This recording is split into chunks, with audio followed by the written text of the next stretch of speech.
Dia adalah gambar Allah yang tidak kelihatan, yang sulung, lebih utama dari segala yang diciptakan. Karena di dalam Dialah telah diciptakan segala sesuatu, yang ada di sorga dan yang ada di bumi, yang kelihatan dan yang tidak kelihatan, baik singgasana maupun kerajaan, baik pemerintah maupun penguasa. Segala sesuatu diciptakan oleh Dia dan untuk Dia. Ia ada terlebih dahulu dari segala sesuatu, dan segala sesuatu ada di dalam Dia. Atas semua kuasa, atas semua raja, atas semesta segala ciptaannya, atas semua iman dan jalan manusia.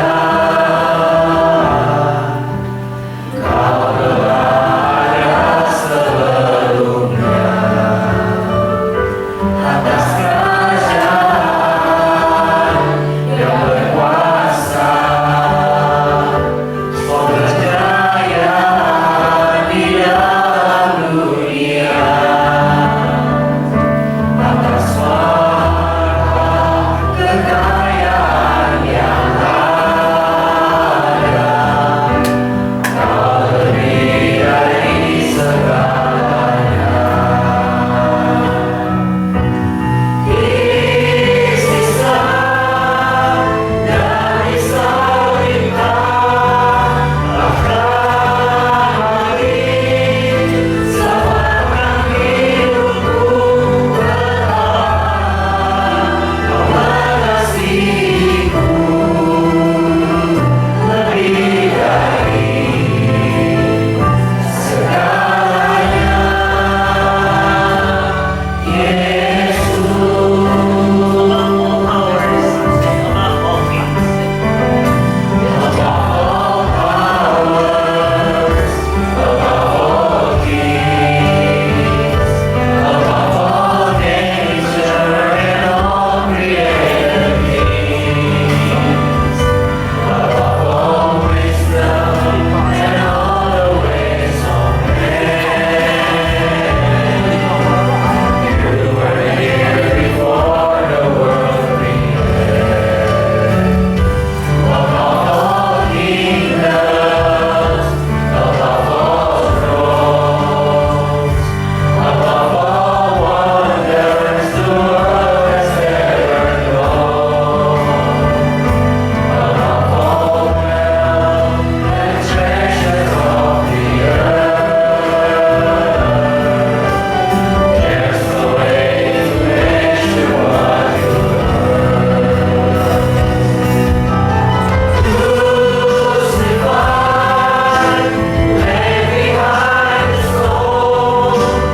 You live to die, rejected and alone, like a rose trampled on the ground. You took the fall and follow me above all. Crucified, lay behind the stone. Dia kehilangan kesudahan, rejected and alone, like a rose trampled on the ground. You took lebih utama yang injak-injak. Follow me. Kau bersalahkan, kau menanggung dosa-dosa. Like a rose trampled on the ground. Trampled on the ground. You took the fall and follow me above all.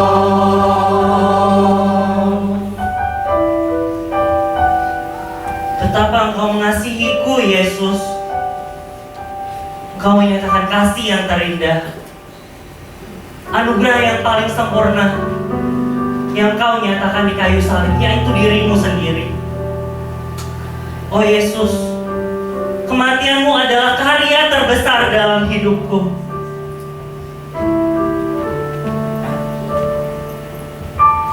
Kasih yang terindah, hati yang mulia, hanya ku temukan di dalam-Mu, Yesusku. Pujian dari hatiku selalu di setiap waktuku, tiada pernah berubah kasih-Mu.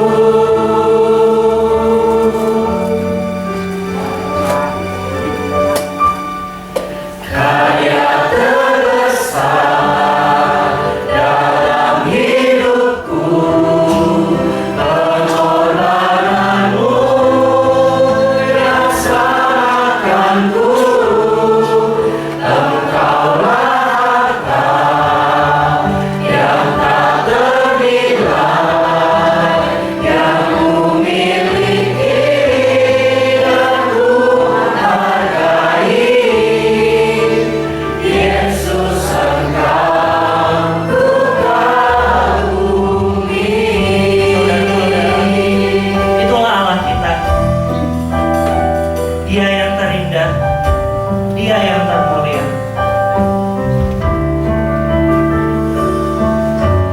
Kasih yang terindah, hati yang mulia, hanya ku temukan di dalam-Mu, Yesusku. Pujian dari hatiku selalu di setiap waktuku, tiada pernah berubah kasih-Mu. Karya terbesar dalam hidupku, pengorbanan-Mu yang selamatkanku. Engkaulah harta yang tak ternilai, yang ku miliki dan ku hargai. Yesus, Engkau ku kagumi. Karya terbesar itulah salib-Mu, Tuhan. Terbesar dalam hidupku, pengorbanan-Mu yang selamatkanku. Engkaulah harta yang tak ternilai, yang ku miliki dan ku hargai. Yesus, Engkau ku kagumi.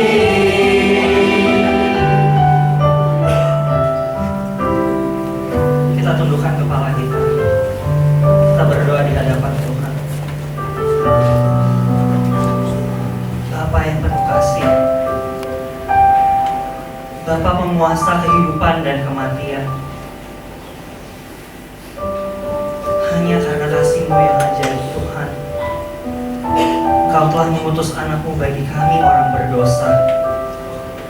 Tuhan Yesus, kerelaan-Mu mati buat kami, mati menggantikan kami, membuat kami menjadi tidak mampu berkata apapun. Kami memuja Engkau, Tuhan.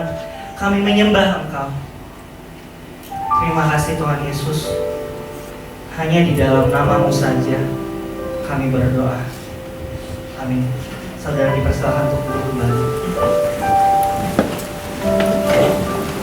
Ia sendiri telah memikul dosa kita di dalam tubuhnya di kayu salib, supaya kita yang telah mati terhadap dosa hidup untuk kebenaran.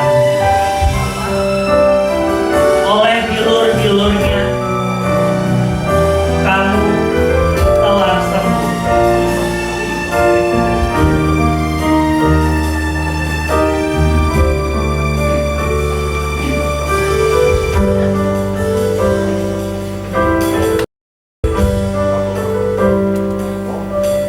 Hanya Kau Tuhan di hidupku.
Oleh bilur-bilurnya kita telah sembuh.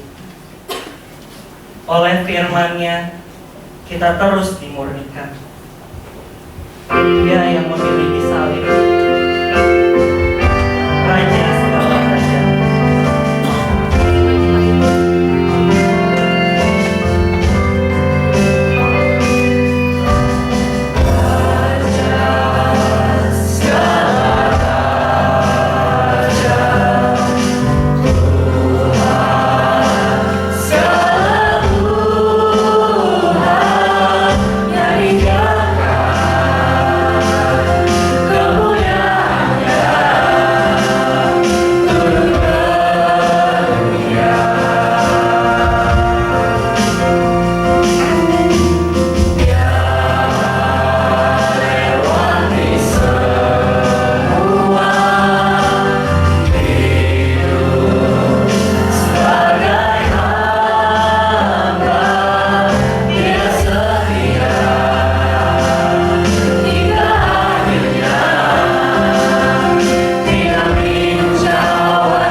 Melihat bagaimana Engkau Tuhan rela Tuhan mati buat kami.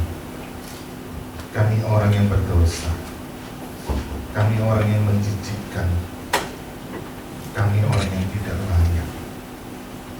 Tetapi Engkau Tuhan rela datang ke dalam dunia, bahkan merendahkan dirimu sampai sedemikian rendah.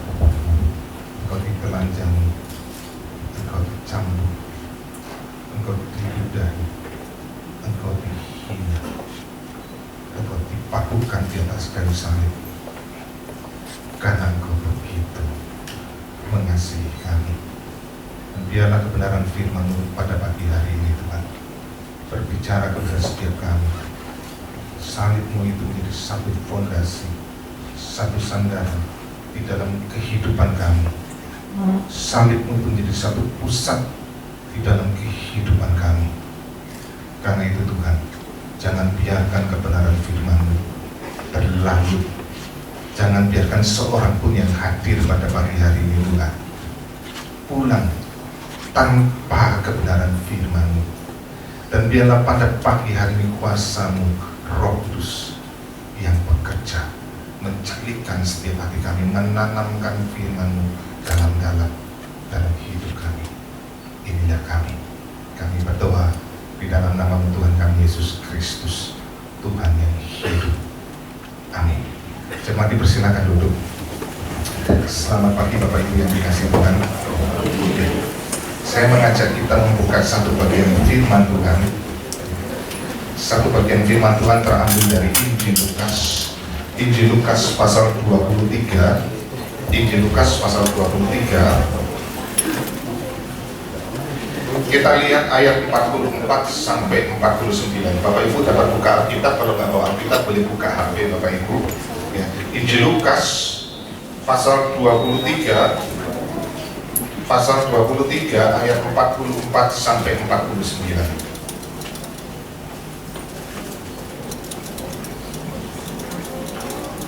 Injil Lukas pasal 23 ayat 44 sampai 49.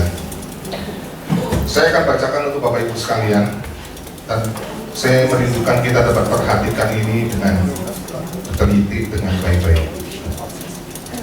Ketika itu hari sudah kira-kira jam 12.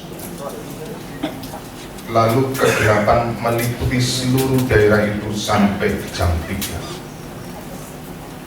Sebab matahari tidak bersinar, dan tabir pahit suci terbelah dua. Lalu Yesus berseru dengan suara yang nyaring, "Ya Bapa, ke dalam tangan-Mu kuserahkan nyawaku." Dan sesudah berkata demikian, ia menyerahkan nyawanya.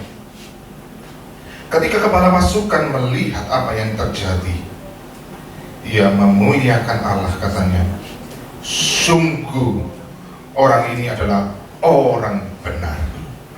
Dan sesudah seluruh orang banyak yang datang berkerumun di situ untuk tontonan itu, melihat yang terjadi itu, pulanglah mereka sambil memukul-mukul diri.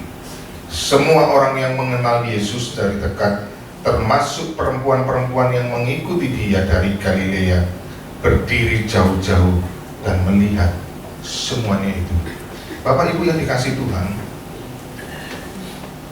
ada satu pertanyaan yang penting coba kita pikirkan bersama. Kapankah kemuliaan seseorang itu dinyatakan?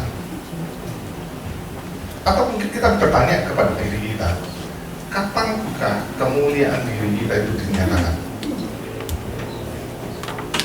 Kapan Bapak Ibu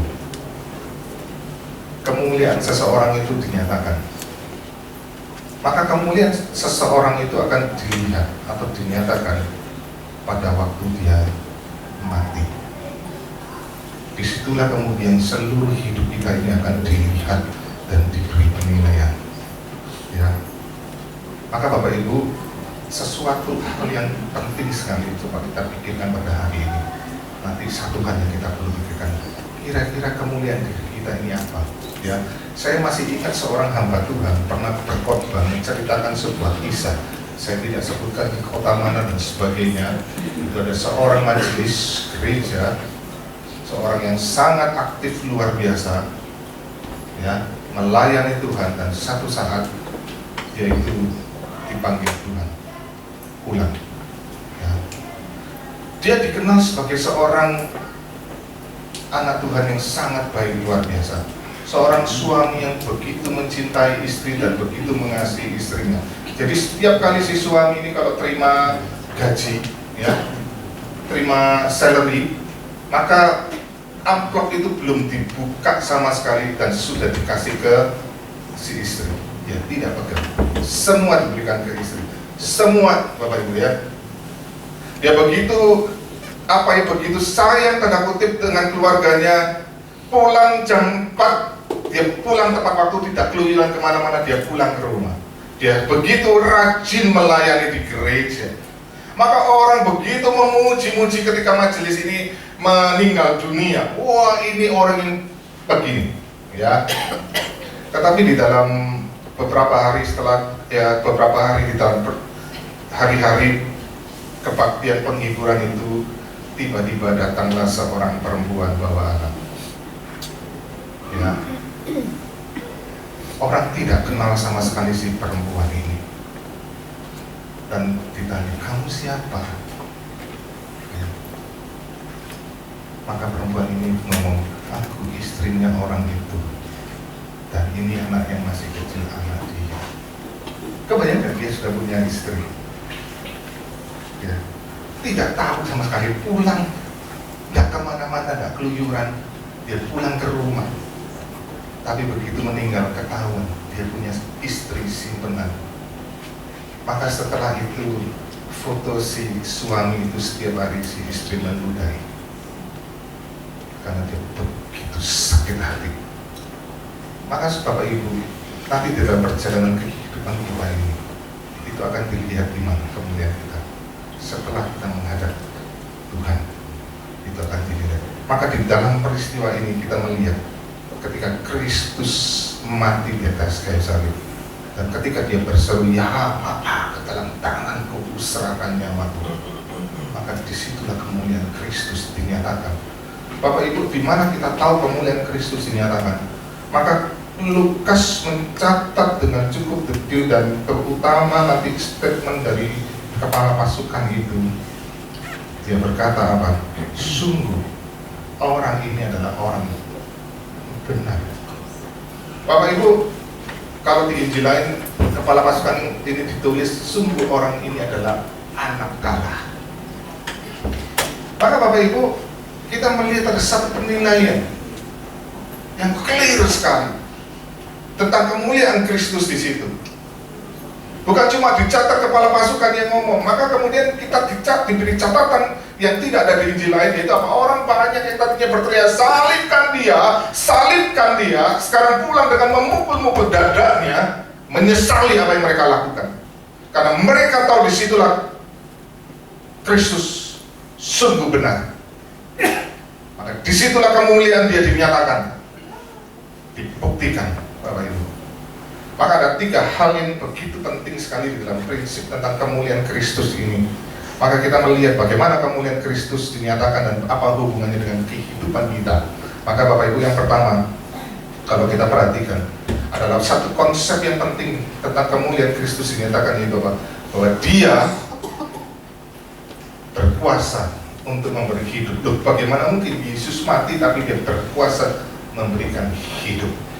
Maka Bapak Ibu perhatikan, waktu Tuhan Yesus berkata, ya Bapa, ke dalam tanganmu kuserahkan nyawaku, itu bukan ngomong seperti saya gini, ya Bapa, dalam tanganmu kuserahkan nyawaku, bukan.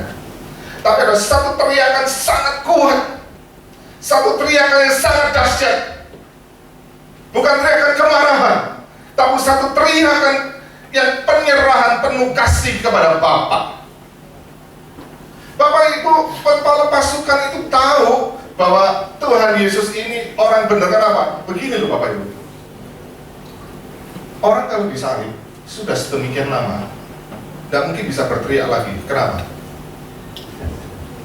Sudah habis cairannya, dehidrasi, sudah habis tenaganya, semua tinggal detik-detik itu biasanya sudah mau mati. Orang kalau sudah mau mati bisa teriak-teriak, udah gak ada tenaga Bapak ya, sudah habis. Tetapi yang aneh di situ adalah apa? Tuhan Yesus justru berteriak dengan satu kekuatan yang begitu dahsyat sekali. Maka kepala pasukan itu melihat, tidak mungkin orang yang orang yang tidak berdaya itu bisa berteriak seperti itu. Pasti ada sesuatu daripada orang ini yang tidak main-main. Mungkin kepala pasukan nggak tahu, tetapi kita tahu di dalam catatan Alkitab dalam Injil Lukas mengatakan apa? Yesus menyerahkan nyawanya. Dia mati bukan karena terpaksa mati, yang nggak berdaya karena mati, justru karena apa? Karena dia yang menyerahkan nyawanya.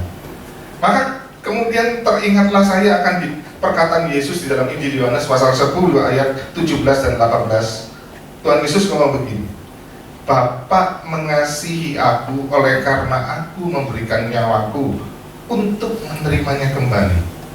Tidak seorang pun mengambilnya daripadaku, melainkan aku memberikannya menurut kehendakku sendiri. Aku berkuasa memberikannya dan berkuasa untuk mengambilnya kembali. Inilah tugas yang kuterima dari Bapakku. Maka disitulah kita mengerti bahwa Yesus mati bukan karena dia tidak berdaya, tapi dia mati memang karena dia mau serahkan nyawanya. Dia berkuasa untuk memberikan dan berkuasa untuk mengambilnya, dan itu dibuktikan dengan apa? Dia bangkit kembali. Nanti hari Minggu kita merayakannya bersama. Maka disitulah kemudian kepala pasukan itu melihat, walaupun secara teologis mungkin dia tidak mengerti, tapi dia melihat bagaimana mungkin orang yang disalib bisa berteriak dengan satu kekuatan yang begitu dahsyat sekali.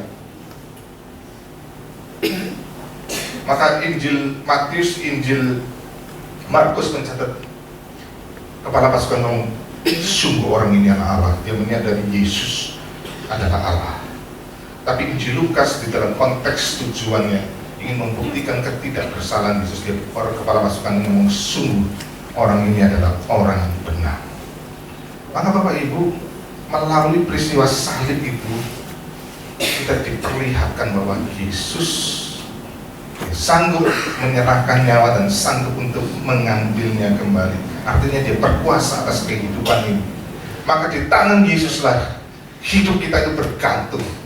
Maka Bapak Ibu, hidup kita ini, nyawa kita bukan ditentukan seberapa banyaknya harta kita. Nyawa kita bukan ditentukan dengan seberapa berkuasanya hidup kita, bukan. Tapi nyawa kita itu bergantung di tangan Yesus. Tidak ada seorang pun di dunia ini yang bisa memberikan nyawanya dan mengambilnya kembali. Ada nggak di dunia ini? Tidak ada. Seluruh orang di dunia ini mati dan tidak bisa bangkit kembali. Kecuali nanti akhir zaman Tuhan yang bangkitkan, kita menghadap penghakiman Allah. Tapi Yesus sanggup memberi dan sanggup mengambil, membangkitkan dirinya. Maka Bapak Ibu, ini ada satu konsep yang penting bahwa kemuliaan Yesus dinyatakan melalui apa? Kuasanya atas hidup. Kehidupan kita, kemuliaan kita nanti bukan ditentukan nanti waktu kita mati seberapa mewah dan seberapa besar kuburan kita. Betul. Engkau bisa bangun kuburan yang begitu megah. Di Bandung itu ada kuburan namanya Cikadut. Cikadut itu kuburannya orang-orang kaya. Ya. Itu dibangun kuburan, ada yang bangun itu harganya 2M, 3M, 4M, kuburan top. Lebih mahal dari rumah kita Bapak Ibu. Ya. Kuburan aja, tapi apa artinya? Tidak mempengaruhi kemuliaan apa. Kaisar Tiongkok yang pertama, Kaisar Shi Huangdi, dia bangun kuburan Bapak Ibu kalau nonton National Geographic. Itu piramid, dia bangun kuburan berbentuk piramid yang sekarang itu tertutupi jadi seperti kelihatan kayak gunung, tapi itu adalah sebuah piramid ternyata lebih besar dari seluruh piramid yang ada di Mesir. Sebesar gunung, bayangkan Bapak Ibu, sebesar bukit, itu besar banget, ya. Jadi kubur di dalam, di bawahnya itu dan sampai sekarang belum bisa dibuka. Di dalam kemegahan itu kompleks yang luas sekali, di bawah kaki bukit atau kaki gunung itu kemudian ada kompleks pemakaman yang lain, yaitu apa, terakota yang jumlahnya ribuan, semua sengaja ditanam di sana, dikuburkan. Kemudian ada binatang-binatang hidup yang dikubur, ada orang-orang selir-selir yang juga dikubur di situ supaya apa? Selir-selir itu ikut nemenin, ya. Jadi di dalam kaisar ini, Kaisar Tiongkok pertama yang mempersatukan seluruh negara Tiongkok yang pada waktu itu terdiri dari kerajaan-kerajaan kecil yang saling berperang satu dengan yang lain. Dialah kaisar pertama yang bisa mempersatukan, dan sampai sekarang, ya, itu Tiongkok terus jadi satu nation, satu bangsa. Maka Bapak Ibu, kaisar itu dimakamkan di dalam seluruh kemegahan kemuliaannya. Tetapi seluruh pemakaman itu tujuannya supaya apa? Untuk menenangkan kaisar yang khawatir dan takut hidupnya nanti setelah mati gimana? Tidak ada yang nemenin, tidak ada yang melayani dan sebagainya. Ironis bukan Bapak Ibu ya? Kehidupan seperti ini. Tetapi ketika orang di dalam Kristus, ya, ketika kita sudah percaya kepada Kristus, kita bukan lagi hidup di dalam ketakutan. Kita bukan lagi hidup dalam kekhawatiran nanti setelah mati kaya nanti dikasih makan apa, duit apa sehingga sampai perlu dikirim dibakar duit palsu. Ya, saya bingung kenapa nggak dikirimin duit beneran ya, kalau duit palsu yang dibakar ya. Kenapa rumah-rumah palsu yang dibakar bukan rumah beneran? Ya, apa artinya hidup penuh kekuatan, tidak ada kemuliaan apa-apa. Tetapi itulah yang membedakan kita anak-anak Tuhan dengan orang yang tidak percaya Tuhan.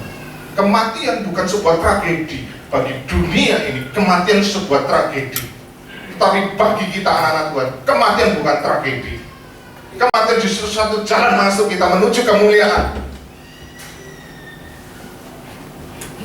Kematian justru kita tahu waktu kita mati kita akan menerima kemuliaan yang tidak ada bandingannya.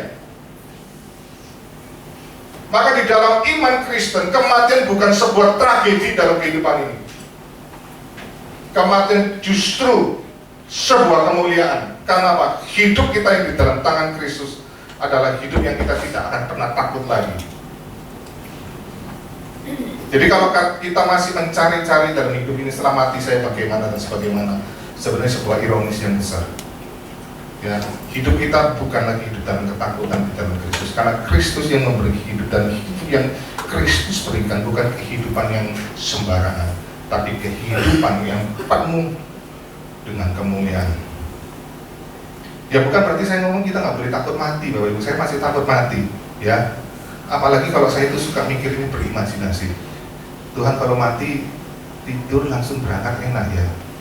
Kalau matinya saya naik pesawat terus kemudian jatuh, nggak langsung mati, nabrak ke bentuk-bentuk terus tangan saya copot, kaki saya copot dan saya masih sadar, waduh, gitu. Saya takut gitu, Bapak. Saya terlalu imajinasi ya.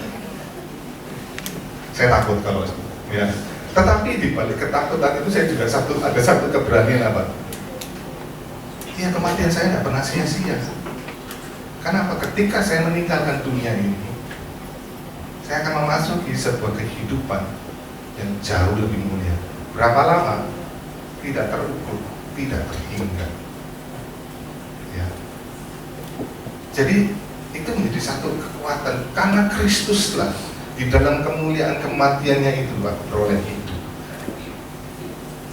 Prinsip yang kedua di dalam kemuliaan Kristus, Bapak Ibu. Kristus mati, dia menyatakan sebuah berkat yang terbesar dalam hidup manusia, ya, berkat yang terbesar. Bapak Ibu yang dikasih Tuhan, kalau kita perhatikan seluruh agama-agama di dunia ini, pendiri-pendiri agama dunia ini, perhatikan Bapak Ibu. Ada yang mati, waktu mati katanya mencapai kesempurnaan. Tetapi uniknya, dia tidak pernah bisa bawa orang kepada kesempurnaan. Sampai kemudian didegradasi, oh ya nanti gak bisa sempurna, nanti cukup sampai hidup di dalam tahap ini aja, nggak apa-apa, itu sudah bagus. Gak pernah bisa membawa kepada kesempurnaan.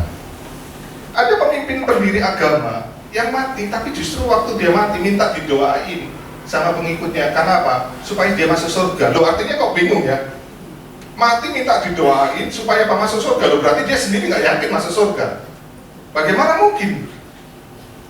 Ya, dia membawa orang ke surga, dia sendiri aja nggak yakin masuk surga. Ada pemimpin agama yang mengajarkan bahwa hidup ini setelah mati, ya, pendiri agama itu mengatakan apa? Kita itu akan masuk sebuah lingkaran reinkarnasi. Nah, nanti kita direinkarnasi gitu ya. Nanti kemudian hidup kita lagi, kalau kita tambah jelek nanti jadi kecoa. Ya, nanti jadi kecoa. Kita kalau jadi kecoa yang baik, nggak tahu saya, nggak tahu ya, kecoa yang baik kan gitu ya. Jadi kecoa yang baik, suka nolongi orang, caranya nolongi orang gimana kecoa. Ya, terus nanti kita jadi manusia lagi. Jadi lingkaran ini yang aneh, gak ada ujung, gak ada habisnya. Kehidupan yang tidak ada ujung, tidak habisnya, dan tidak ada kepastian, dan kita nggak tahu kemana arah hidup kita. Tetapi Kristus mati, dia pergi kepada siapa? Dia pergi kepada Bapa. Dan indah sekali Lukas mencatat apa? Bait, tabir bait suci itu yang memisahkan ruang kudus dan ruang maha kudus. Bapak Ibu tahu nggak beratnya kain yang menutup itu? Butuh 60 orang untuk mengangkat kain penutup tabir. Bapak Ibu kalau butuh 60 orang untuk mengangkat kain itu betapa beratnya kain yang begitu kuat, begitu berat, itu terbelah jadi dua. Sehingga ruang Maha Kudus yang tidak mungkin orang bisa lihat. Karena orang ketika lihat ruang Maha Kudus itu mati. Tapi sekarang waktu Yesus disalib terpecah. Sehingga imam-imam yang melayani di ruang kudus itu ataupun orang-orang yang di luar bisa melihat langsung dalam ruang Maha Kudus dan tidak mati. Jalan kepada Bapa terbuka lebar karena Kristus. Makanya kemudian dicatat itu luar biasa sekali peristiwa-peristiwa nanti sudah selesai. Allahku, mengapa engkau meninggalkan aku, itu di dalam jam-jam kegelapan. Dan terutama di dalam jam 3. Karena jam 3 itulah momen apa? Imam itu potong domba untuk persembahan di bait Allah. Jadi jam di mana domba-domba atau sapi-sapi itu dipotong, disitulah Kristus mati. Ada satu peristiwa yang kemudian Tuhan mau tunjukkan di situ apa? Melalui aku, kamu beroleh hidup. Melalui aku, kamu yang tadinya tidak bisa melihat Allah, sekarang melihat Allah. Melalui aku yang tadinya kamu ditolak oleh Allah, sekarang kita diterima oleh Allah. Melalui aku, kita orang yang najis, orang yang menjijikkan, orang yang penuh dosa, orang yang tidak layak, dilayakkan dan beroleh pengampunan. Maka melalui peristiwa Kristus di atas kayu salib, ketika dia berseru ya Bapa ke dalam tanganmu lah, menyatakan kemuliaannya karena dia yang menyatakan satu berkat dalam hidup manusia. Hidup manusia yang tanpa pengharapan, hidup manusia yang tanpa arah, hidup manusia yang bergeliman dalam dosa, sekarang boleh beroleh pengampunan atas dosanya. Sekarang boleh beroleh jalan masuk kepada Bapa untuk diterima. Maka Bapak Ibu, ada satu berkat yang begitu besar melalui kematian Kristus. Itu kemuliaan yang dahsyat sekali yang Tuhan nyatakan. Dalam kematiannya itulah kita peroleh berkat. Maka itu menjadi sesuatu panggilan yang penting atas hidup kita sebagai anak-anak Tuhan. Kita hidup ini sudah diberkati Bapak Ibu, dengan berkat yang sudah tidak terkirakan, yang tidak mungkin bisa kita bayar dengan apapun.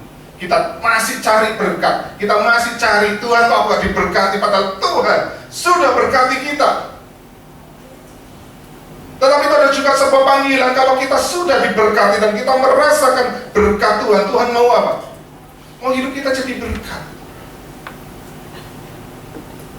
Kemuliaan seseorang itu nanti diukur waktu kita mati ini, hidup kita itu jadi berkat atau enggak. Ya. David Livingstone, Dr. David Livingstone, dia hidup antara tahun 1813 lahirnya sampai 1873. Dia seorang dokter dari Skotlandia.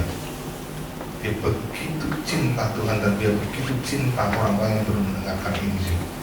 Maka dia sengaja melayani masuk ke dalam pedalaman Afrika. Pada waktu itu orang-orang Afrika dianggap kalangan budak, orang yang sangat rendah, tetapi dia tidak melihat seperti itu. Maka dia melayani masuk ke dalam pedalaman, masuk keliling hampir seluruh Afrika. Dia melayani orang-orang sakit, dia menyembuhkan, dia mengobati orang-orang Afrika yang dianggap ras yang sangat rendah, ras budak, tetapi dia begitu mengasihi. Dan akhirnya dia meninggal karena malaria dan disentri di dalam pelayanan dia. Tetapi Bapak Ibu tahu kan, kelihatannya pelayanan tidak memberi dampak apa-apa.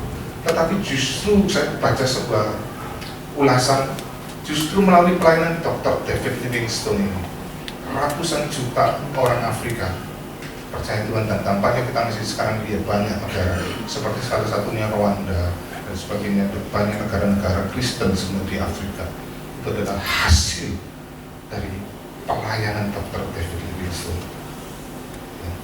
Mungkin kita tidak perlu mengerjakan sebesar itu, tapi pertanyaannya begini Bapak Ibu, nanti waktu kita mati, pertanyaan paling sederhana gini, kira-kira respon anak kita gimana? ya. Dan saya menemukan banyak yang begini. Orang tua meninggal, anak-anak ngomong, puji Tuhan, sudah pergi penderitaanku jadi terangkat. Ya, nangkap maksudnya. Banyak orang yang senang kalau kita mati. Ya, kenapa? Selama kita hidup, kita membuat banyak orang sengsara.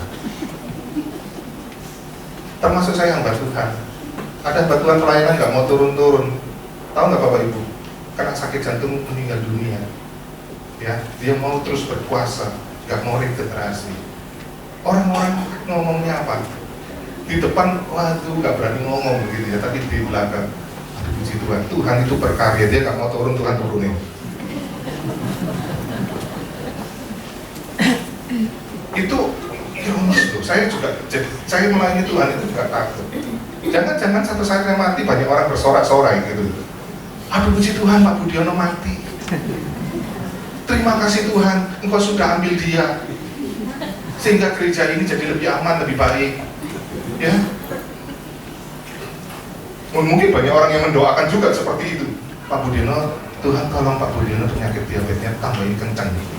Kalau perlu tambahin sakit jantung, kalau perlu kasih stroke, ya darah tinggi dan sebagainya. Ya Bapak Ibu, itu kegentaran saya. Saya bukan orang sempurna, saya tahu, tetapi pertanyaan begini. Kira-kira nanti saya mati, dan pertanyaan untuk kita semua. Yang paling sederhana dulu lah. Anak-anak kita gimana ya? Seneng nggak? Kelihatannya nangis, Papa aku pergi, kenapa nggak dari dulu ya aku pergi ya? Gitu, celaka ya. Maka Bapak Ibu, pertanyaannya adalah hidup kita jadi berkat nggak? Itu menjadi satu pertanyaan yang coba kita pikir. Kalau hidup kita sudah diberkati sama Tuhan, saya nanti hidup kita ini selama ini ada, ya. Maka kemudian kita adalah ketika orang berkata, ya selama engkau hidup, aku diberkati. Engkau bukan orang sempurna, engkau juga punya kelemahan dan kekurangan. Tetapi aku diberkati melalui kehidupanmu. Seperti itu enggak? Nanti kalau kita suami mati, kira-kira istri kita gimana? Aduh Budi, kenapa kamu kok nggak dari dulu? Ya. Aduh Novi, kenapa kok nggak dari dulu? Gitu kan?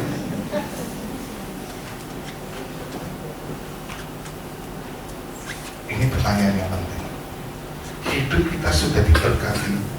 Apakah sekarang hidup kita ini jadi berkat? Dan hal yang ketiga Bapak Ibu, di dalam kematian Kristus, ketika Tuhan berteriak, ya Bapa, ke dalam tanganmu kuserahkan nyawaku. Bapak Ibu, kemuliaan itu dinyatakan dan kepala pasukan itu melihat bagaimana mungkin orang yang sudah dianiaya, dihina, ya, dicambuk, dipaku di atas kayu salib. Dan biasanya kalau orang di kayu salib, yang terjadi adalah apa? Sumpah serapah. Ya, sumpah serapah. Makian, makanya tidak heran kalau kita lihat orang penjahat yang di samping kiri kanan Tuhan Yesus itu apa? Juga ikut maki-maki. Kenapa hidupnya kecewa? Tapi kita lihat, maka di dalam kematian Kristus waktu Tuhan berteriak, ya Bapa, ke dalam tanganmu kuserahkan nyawaku, itu adalah satu kemenangan iman yang dahsyat sekali. Tidak ada, coba lihat, tidak ada satu kata pun yang mengungkapkan kekecewaan Tuhan. Kalau Tuhan berteriak, Allahku, Allahku, mengapa engkau meninggalkan aku? Bukan satu kekecewaan, tapi ungkapan derita hati, penderitaan yang begitu dahsyat sampai apa? Itu adalah dia ungkapkan. Ya, bukan di dalam kekecewaan. Dan setiap peristiwa di atas kayu salib itu lihat perkataan Tuhan Yesus. Ya Bapa, ke dalam tanganmu kuserahkan nyawaku. Justru ada doa pengampunan.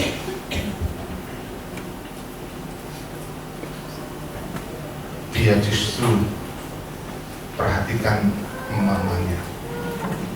Jadi orang yang melayani Tuhan Yesus sibuk melayani dan dia mati untuk pelayanan. tapi dia tidak pernah tinggalkan keluarganya. Banyak orang sibuk pelayanan korbankan keluarga, tapi ingat peristiwa ibu ini anakmu, anak ini ibumu. Justru satu konsep yang begitu ingat, Tuhan Yesus tidak pernah abaikan keluarga. Waktu Tuhan Yesus ngomong sama penjahat yang bertobat, Tuhan, ingat aku kalau Engkau datang sebagai Raja dalam kemuliaan. Justru apa yang Tuhan katakan, hari ini juga Engkau bersama-sama dengan aku di dalam Firdaus. Bapak Ibu, perkataan yang tidak ada satupun perkataan yang kekecewaan, kekasaran, tidak ada. Ya. Bagaimana dengan hidup kita, Bapak Ibu, waktu kita menderita? Tidak gampang ternyata. Ujian iman kita itu bukan waktu kita enak. Ujian iman kita pada waktu apa? Kita mengalami penderitaan dan sengsara. Disitulah ujian iman kita. Apakah kita hidup dalam kekecewaan kepada Allah? Dan orang kalau hidup dalam kekecewaan, perkataan-perkataan adalah perkataan yang penuh kemarahan, nyalain orang lain, maki-maki orang lain, maki-maki Tuhan, ya, kasar, menyakitkan. Itu orang yang hidup di dalam penderitaan dengan kekecewaan. Tapi Bapak Ibu, Tuhan Yesus di dalam penderitaan yang paling hebat, tidak ada satupun perkataan yang kasar yang dia keluarkan. Tidak ada satupun kataan caci maki yang dia keluarkan. Tidak ada satupun perkataan kebencian yang dia keluarkan. Kenapa dia seperti itu? Karena dia tidak kecewa. Kenapa dia tidak kecewa? Karena relasinya dengan Bapa adalah relasi yang begitu dalam. Dia mengenal Bapa sedalam-dalamnya. Dia tahu kalau dia diutus oleh Bapa untuk mati di atas kayu salib, ada satu rencana Allah yang begitu indah, rencana Bapa yang begitu dahsyat. Anak-anak Tuhan yang bertahan dalam penderitaan, Yusuf juga sama. Waktu dia mengalami penderitaan yang sangat hebat, dia tidak jadi kecewa karena dia tahu Allah punya rencana yang indah. Dan konsep ketika kita tahu Allah punya rencana yang indah, itu tidak mungkin kita bisa punya kalau kita tidak punya hubungan yang dalam dengan Tuhan. Kita tidak punya hubungan yang dalam dengan Bapa. Dan celakanya relasi kita dengan Allah itu relasi yang sangat dangkal sekali. Bapak Ibu, seringkali kita kalau kita relasi dengan Bapa itu kita jadi orang yang egois. Kita selalu ngomong, Tuhan aku minta ini, aku minta itu, aku minta ini, dan tidak pernah kita mau mendengarkan suara Tuhan. Betul nggak? Itu orang egois. Kita cuma mau ngomong, tapi kita nggak mau dengar. Nah, itu orang Kristen banyak seperti itu. Dia maunya minta ini, minta itu, tapi tidak pernah baca Alkitab untuk dengar Tuhan mau apa sih? Tuhan mau bicara apa sama aku? Realita ini terjadi banyak orang Kristen seperti ini, bukan? Dan tidak heran begitu banyak orang yang menjadi kecewa di dalam kehidupannya. Karena sebenarnya kita menjadi orang yang egois. Apa yang kita minta kalau tidak dituruti, kita menjadi marah sama Tuhan. Kita menjadi kecewa sama Tuhan. Atau kita melihat Tuhan itu sebagai cuma benda, cuma sebagai alat. Kita cuma hidup memperalat Tuhan. Kalau saya kasih persembahan, nanti Tuhan kasih aku berlipat-lipat. Kalau aku rajin pelayanan, nanti usahaku diberkati. Jadi kita melayani Tuhan bukan karena kita sayang Tuhan, tapi supaya apa? Tuhan jadi alat kita.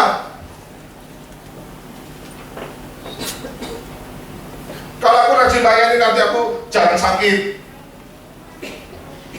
Kita cuma memperlakukan Tuhan sebagai benda, sebagai alat yang kemudian untuk apa? Untuk menjadikan kita lebih kaya, lebih lancar, ya. Dan celakanya banyak orang kalau undang orang pelayanan kan ngomong gitu, ayo kamu ikut pelayanan, kalau nggak pelayanan tokomu nanti bangkrut. Saya pernah dengar begitu ya. Kok seperti itu? Tuhan bukan seperti itu. Nanti kalau kamu rajin, nanti tokomu jadi 1, jadi 2, jadi 10. Ya, terlalu banyak orang memperlakukan Tuhan cuma sebagai barang yang bisa diperalat.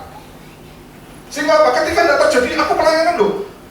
Kok usahaku bangkrut justru tambah pelayanan? Loh, aku pelayanan kok apa tambah sakit? Kita jadi kecewa dan marah sama Tuhan. Karena selama ini relasi kita sama Tuhan apa? Tuhan cuma sebagai barang di tangan kita yang kita bisa peralat. Sehingga tidak heran kita gampang kecewa, bukan? Kalau ini Tuhan. Atau kita relasi dengan Tuhan itu cuma apa? Seremonial. Ya pokoknya aku rajin ke gereja, datang setiap minggu ke gereja, ya. Saya sudah hubungan baik sama Tuhan. Saya doa makan, doa mau tidur, doa bangun tidur. Saya sudah bagus hubungan sama Tuhan. Jadi semua cuma seremoni. Cuma aku datang, gak ngerti pokoknya mau datang ngapain, pokok datang aja. Nanti pasca dia datang aja, datang aja. Semua cuma apa? Ritual demi ritual yang kita lakukan. Dan kita tidak pernah punya hubungan yang dalam sama Tuhan. Kita tidak rindu sebenarnya cari Tuhan. Kita datang cuma apa? Supaya nggak rasa bersalah. Bahkan itu relasi yang cuma sekedar ritual demi ritual. Tidak heran ketika kau mengalami kesulitan dalam hidup ini, kau akan jadi orang yang akan kecewa.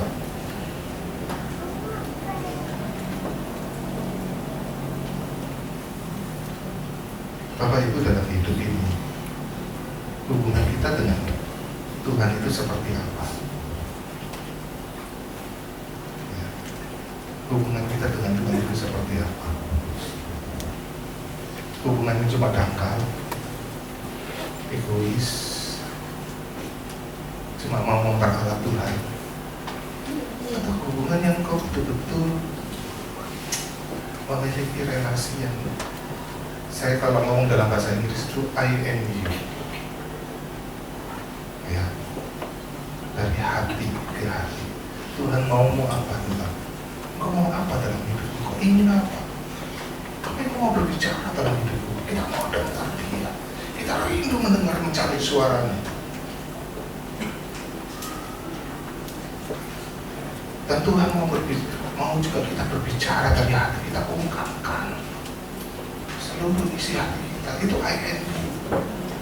Kita saling mengenal. Makanya di daerah banyak orang suami istri hubungannya begitu dangkal, karena bukan I and you. Kita hubungan itu I and I. Tadi yang saya ngomong apa? Saya aja ngomong terus, kamu yang dengar. Saya ngomong terus, kamu yang dengar. Hubungan kita orang egois. Atau hubungan kita dengan pasangan kita cuma apa? I and it. Jadi pasangan itu cuma kita perkata. Saya bangga lu jalan sama kamu karena kamu ganteng gitu ya, karena kamu cantik jadi pamorku jadi ikut naik, karena aku jelek gitu kan. Jadi pasangan kita kan untuk cuma pamor kita peralat aja. Atau cuma kita hubungan dengan pasangan kita cuma seremonial, it dan it. Ya pokoknya ketemu makan kayak halo apa aja, makan belum, cuma ngomongin begitu. Gimana kerjaanmu, udah cukup? Pulang jam berapa? Kita cuma hubungan cuma sebatas begitu. Tanda heran hubungan suami istri begitu rapuh, kayak kerupuk kena gencet dikit hancur. Ya. Persoalan kita dengan Tuhan sama. Hubungan kita bukan I and you, bukan dari hati ke hati. Sehingga begitu banyak peristiwa yang terjadi dalam hidup kita itu begitu rapuh dan ngapa-ngapa, kecewa kepada Tuhan.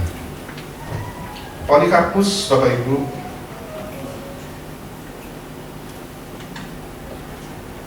ketika sudah tua ditangkap di penjara oleh tentara Romawi dan dia disuruh pilih, kamu pilih meninggalkan imanmu atau kamu dibakar hidup itu. Dia coba malam itu ada lilin, tangannya dikeringin, wah panas sekali, gitu ya. Oh, bayang nggak kalau dibakar hidup-hidup? Bapak Ibu, tapi ketika dia diperhadapkan di sidang itu, ditanya, pilih, tanggalkan imanmu, sangkali imanmu, sangkali Yesus, atau kamu dibakar hidup-hidup. Polikarpus mah ngomong begini, Bapak Ibu, 80 tahun aku ikut Tuhan, 80 tahun aku sudah ikut Tuhan, tapi tidak pernah sekalipun Tuhan kecewakan aku. Tidak pernah sekalipun Tuhan kecewakan aku. Bagaimana mungkin sekarang aku bisa kecewakan Tuhan? Yang pilih dibakar hidup-hidup. Bapak Ibu,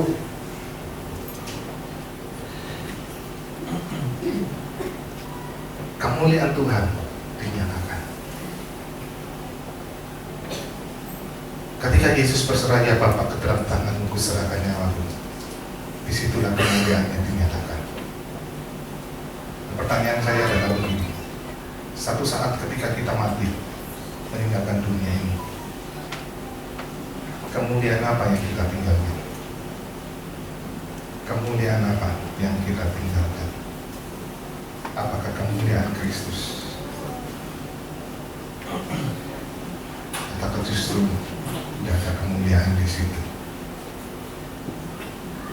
Mari kita tundukkan kepala kita berdoa.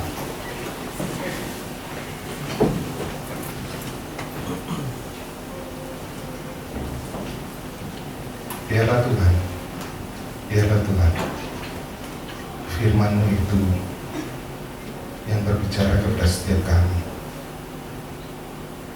Biarlah peristiwa salib itu menjadi teladan hidup kami. Engkau di kayu salib justru menyatakan kemuliaan. Justru di dalam penderitaan-Mu Tuhan, Engkau memberi hidup. Justru di dalam penderitaan dan kematian-Mu, Engkau memberkati kami.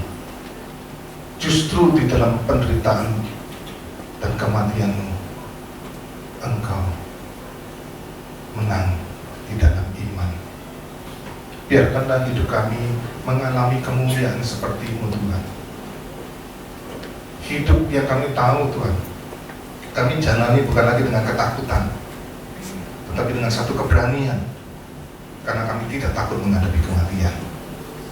Hidup yang kami boleh jalani karena kami tahu kami sudah diberkati oleh Engkau, maka kami mau menjadi berkat Tuhan. Hidup yang kami tahu Engkau berkemenangan Tuhan di dalam iman-Mu, maka kami Tuhan di dalam penderitaan yang kami alami, kami terus berjalan dengan iman yang juga penuh kemenangan itu Tuhan. Karena itu Tuhan, tolonglah kami di dalam setiap perjalanan kehidupan kami. Engkau tahu kami bukan orang yang sempurna, Engkau tahu kami bukan orang yang kuat Tuhan, tapi biarlah Tuhan salib-Mu itu yang terus menguatkan kami. Salib-Mu itu menjadi tiang yang menopang kehidupan kami yang goyah. Salib-Mu itu menjadi sebuah tiang yang kokoh ketika kaki kami mulai gontai dan tidak kuat Tuhan. Biarlah salib-Mu itu terus membawa hidup kami, hidup yang berkemenangan. Tuhan, terima kasih. Di dalam nama-Mu Tuhan kami Yesus Kristus kami berdoa. Amin. Mari Bapak Ibu, saya mengajak kita menyiapkan hati kita untuk menerima sakramen perjamuan kudus. Saya ajak kita nyanyikan lagu Ikul Beleng. Kita nyanyikan bait yang pertama sampai bait yang ketiga.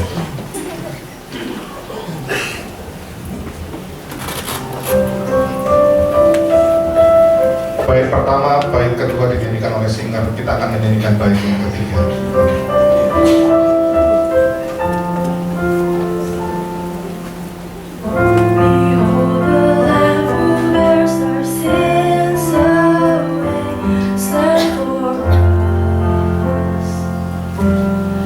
And we remember the cross.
ditangkap, diambilnya roti dan kemudian mengucap syukur, dipecah-pecahkannya roti itu sambil berkata, inilah tubuhku yang diserahkan bagi kamu.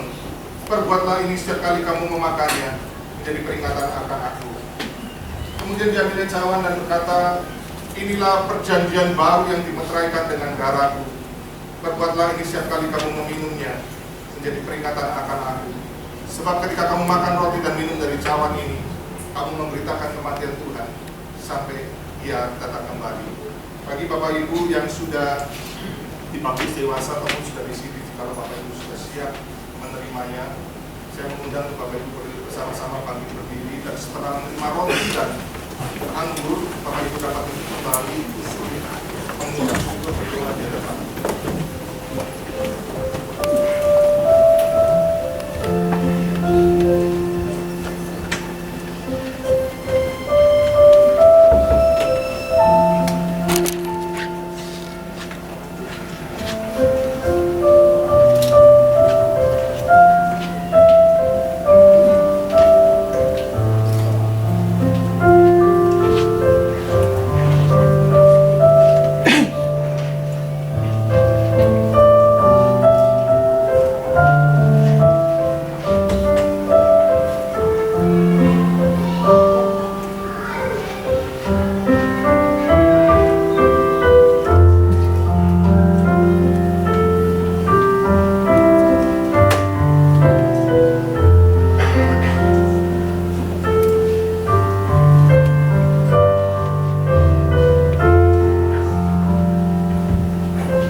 of His sacrifice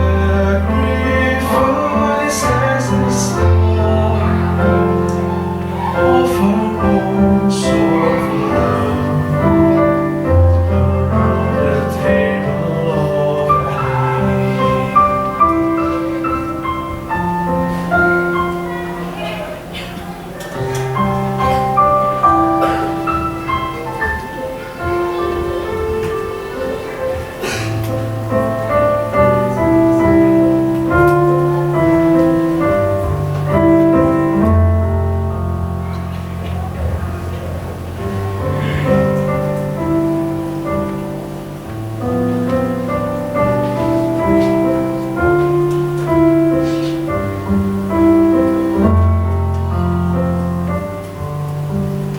Mari kita bersama-sama berdiri Bapak Ibu. Sebelum kita memakan roti, mari kita bersama-sama berdoa. Mohon bimbing kita dalam hidup kita. Tuhan, biarlah kami sekali lagi datang di hadapan-Mu dengan satu hati yang tenang, dan kita akan bersyukur karena Engkaulah yang memegang kehidupan kami. Tuhan, biarlah Engkau sekali lagi Tuhan dinyatakan dan dimuliakan melalui dan di dalam kehidupan kami. Karena sesungguhnya kehidupan dan nyawa kami hanya ada di dalam tangan Tuhan. Biarlah kehidupan dan kematian kami pasrahkan, kami serahkan ke dalam tangan Bapa. Juga kehidupan dan kematian kami juga menjadi berkat bagi orang lain, menjadi kemuliaan bagi Tuhan. Terima kasih Bapa. Dalam nama Tuhan Yesus, kami mengucap syukur. Amin. Mari kita bersama-sama angkat roti kita. Ingatlah akan tubuh Tuhan yang disalibkan bagi kita. Mari kita bersama-sama memakannya.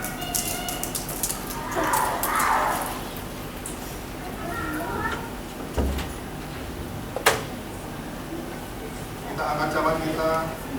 Ingatlah darah Yesus yang sudah tercurah membasuh dosa-dosa kita. Mari dengan ucapan syukur kita meminumnya bersama-sama.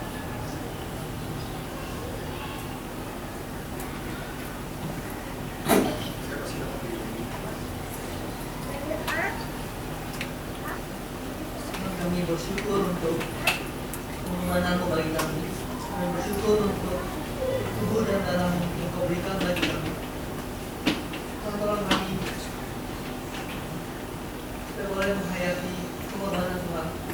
Tolong kami supaya boleh hidup memuliakan Kau. Tolong kami supaya boleh berrelasi dengan Kau melalui mewujudkan kasih-Mu pada sesama kami. Tolong kami, mungkin kami anak-anak-Mu tidak membuat kami lalu berdosa. Kami butuh anugerah Tuhan.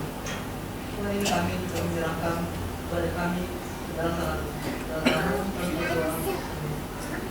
Silakan duduk Bapak Ibu yang dikasih Tuhan. Behold the Lamb baik yang terhormat.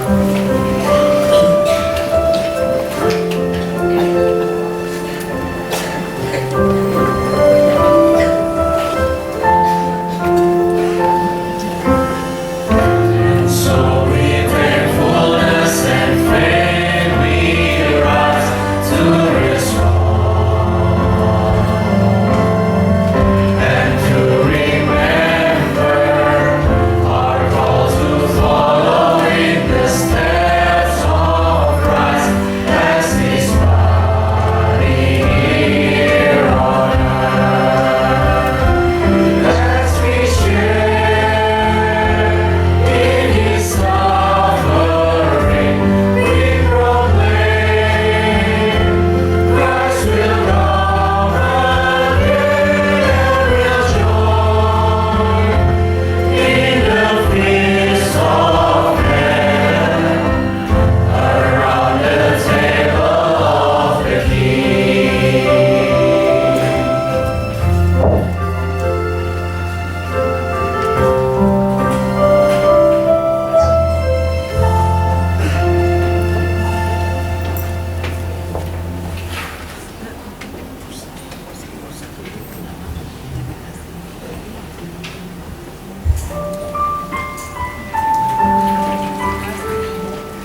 Kristus mau menanggungnya bagi saudara dan bagi saya.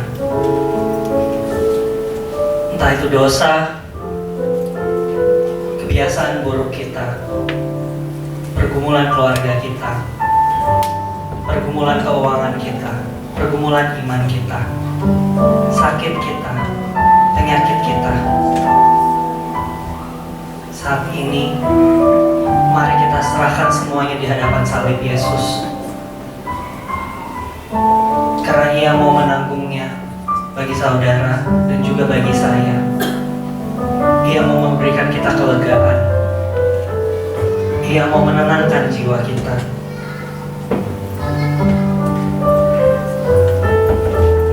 Dari kertas minggu lalu yang sudah dibagikan kepada saudara-saudara, atau mungkin tidak ada yang membawanya, di kantung kursi di depan saudara sudah disediakan selembar kertas hijau.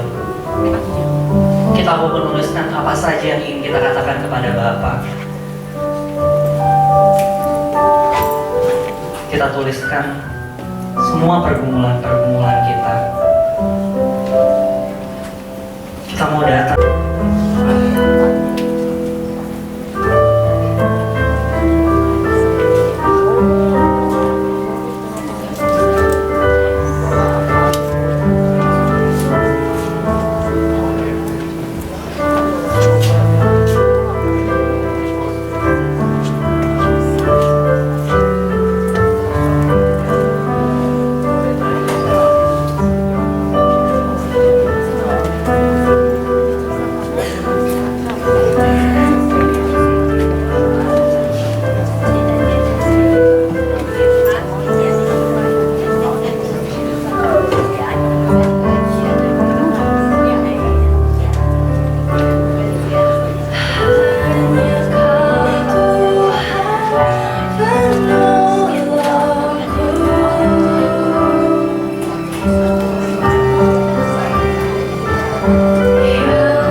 Ambillah waktu ini untuk bersama-sama kita boleh berdoa.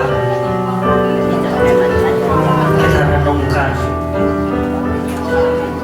sudahkah kita menyerahkan kehidupan kita ke dalam tangan Bapa yang sanggup memelihara alam ini?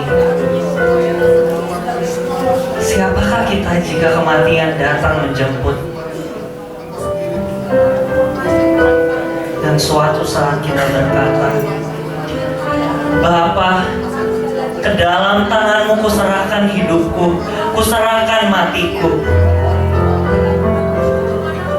Apa yang Kau dan saya paling takutkan? Kita bertanya dalam diri kita masing-masing, apakah kita sudah menyerahkannya di hadapan Tuhan?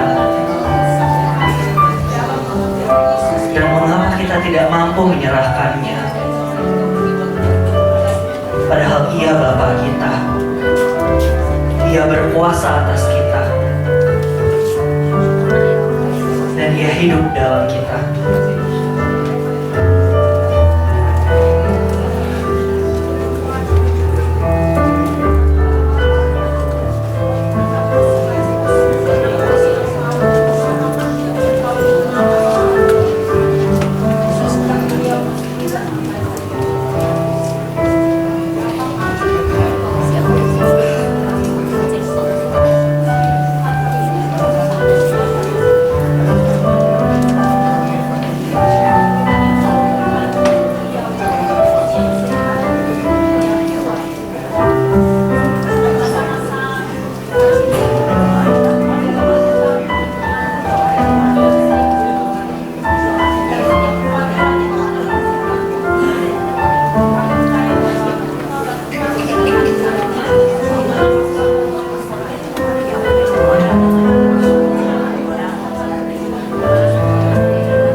Kuasamu terlebih besar.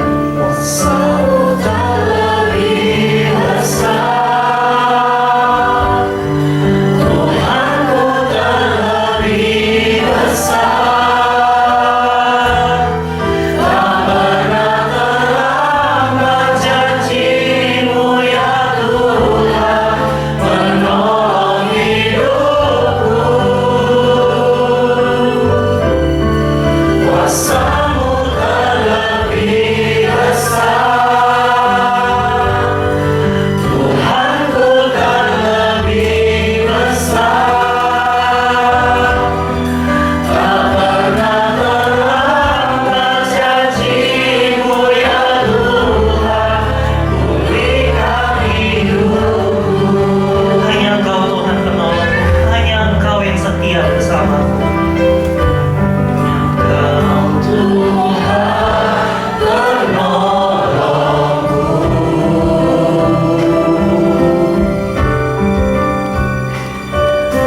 yang selalu setia bersamaku.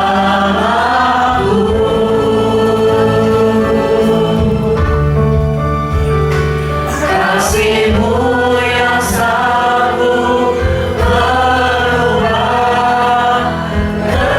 kehidupanku. Sungguh ku berserah,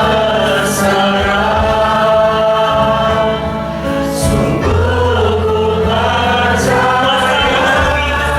Kuasa-Mu terlebih besar,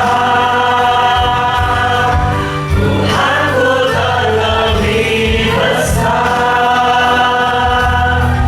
Tak pernah terlambat janji-Mu ya Tuhan, menolong hidupku.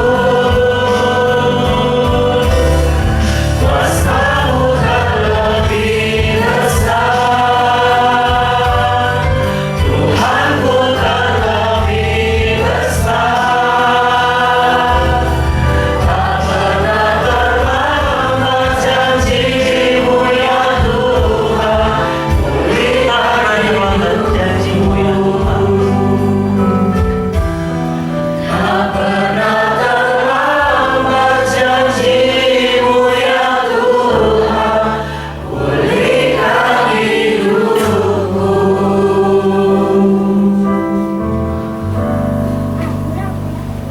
Kristus telah memberikan nyawanya bagi kita. Saat ini, sekali lagi kita mau menyerahkan diri kita sepenuhnya ke hadapan Tuhan sebagai persembahan kita yang kudus. Karena kita telah melihat bukti kasih-Nya. Karena Ia telah rela gantikan kita di atas kayu salib. Telah kulihat bukti kasih-Mu. Telah kulihat bukti kasih-Mu, Kau menderita gantikanku. Dengan darah-Mu Kau selamatkanku. Kini ku hidup menyenangkan-Mu.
kami bawa ke hadapan-Mu.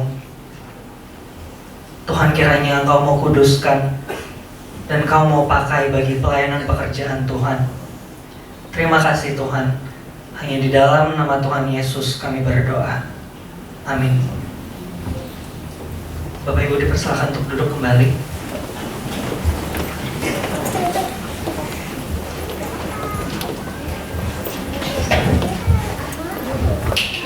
Tidak banyak apa yang saya umumkan Bapak Ibu. Setelah kita ibadah ini nanti kita ada buka puasa bersama. Jadi kalau bisa jangan pulang. Jadi kita buka puasa bersama, kita bisa ngobrol satu dengan yang lain. Ya.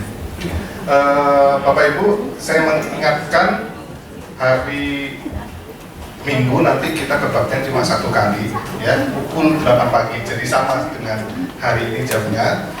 Tolong ingatkan teman-teman yang mungkin buat kalian kenal hari ini tidak hadir. Takutnya mereka datang jam 10 karena seringkali berapa kali itu jam 10 datang ada yang datang gitu ya, padahal kita sudah selesai. Jadi mohon untuk saling membantu mengingatkan. Ya, untuk sekolah minggu juga nanti kita perayaan paskanya di bawah ya, minggu depan di hari yang sama di jam yang sama. Minggu ini ya. Jadi perayaan Natal sekolah minggu. Bapak Ibu, saya ingin juga menghimbau, mengingatkan nanti hari Rabu persekutuan doa kita, karena saya takut nanti ada hari Minggu tidak hadir. Jadi saya juga umumkan di sini bahwa hari Rabu persekutuan doa kita bukan di sini, tetapi di wilayah-wilayah. Ya, seperti biasa wilayahnya Bapak Ibu sudah tahu ya, sudah kita ada berapa kali di Citra Grand, di kota wisata di Citra Grand, di rumahnya Pak Rusdi, di kota wisata di rumah Pak David, dan kemudian di Legenda itu di rumahnya Pak Steven. Ya, jadi Rabu depan ini kita persekutuan wilayah. Ya, ini yang kita perhatikan, perlu kita perhatikan bersama. Demikian apa yang saya perlu sampaikan Bapak Ibu. Mari saya bersama-sama mengundang kita bangkit berdiri ya.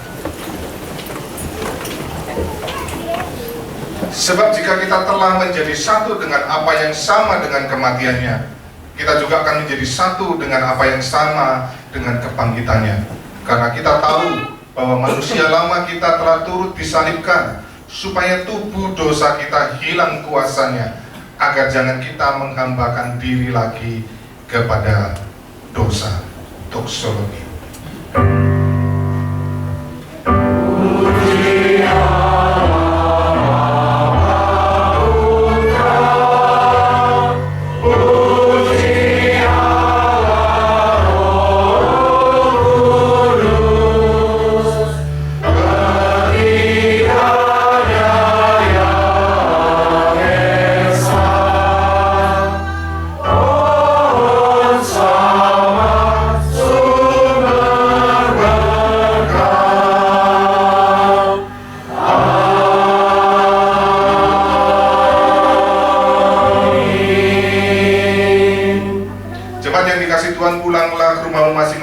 Damai sejahtera dan sukacita dari Allah Tritunggal. Terimalah berkatnya, kasih yang sempurna dari Allah Bapa, anugerah yang berlimpah-limpah dari Tuhan kita Yesus Kristus, persekutuan, pimpinan, penyertaan, pertolongan, topangan dan kekuatan dari Allah Roh Kudus menyertai saudara-saudara sekalian, sehingga dalam hidupmu boleh mengalami kemuliaan demi kemuliaan dari sekarang sampai selama-lamanya.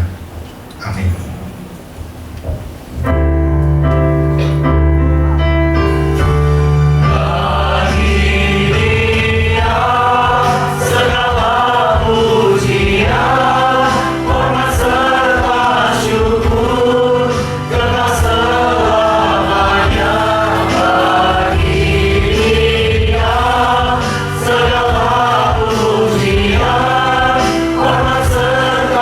Syukur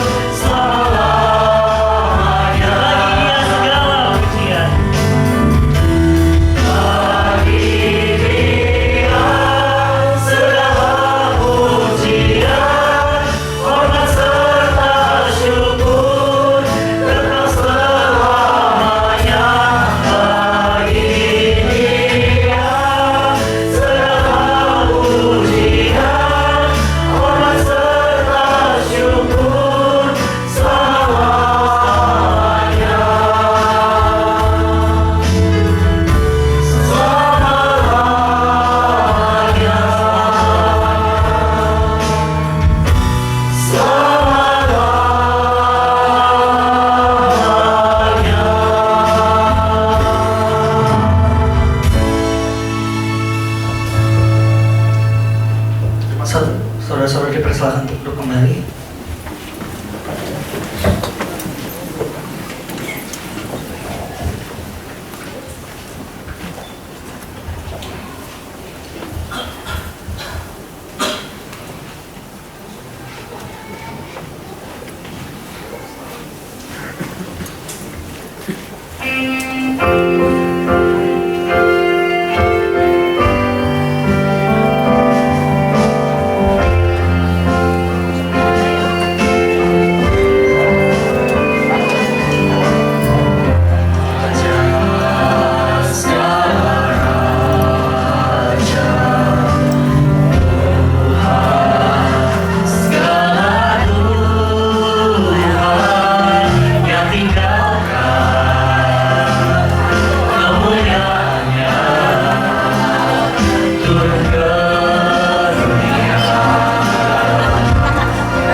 Sebagai hamba, Dia setia.